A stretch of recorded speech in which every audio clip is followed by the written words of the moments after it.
اوعى تمشي على طريق شرورة بالليل لوحدك، ولو اضطرتك الظروف تمشي اوعى تقف لحد مهما كان.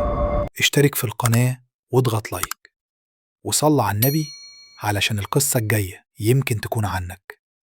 ويلا نبدأ الحكاية. في سواق نقل اسمه مبارك اضطر يعدي من طريق شرورة الساعة 3 الفجر. الطريق كان هادي ومخيف، مفيش أي نور غير كشافات عربيته.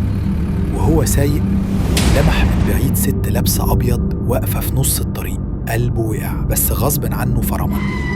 نزل يتأكد. أول ما قرب الست اختفت. اتوتر ورجع للعربية بسرعة. هو بيشغل الموتور سمع صوت همس جنب ودنه. ليه وقفت؟ أنا مستنياك.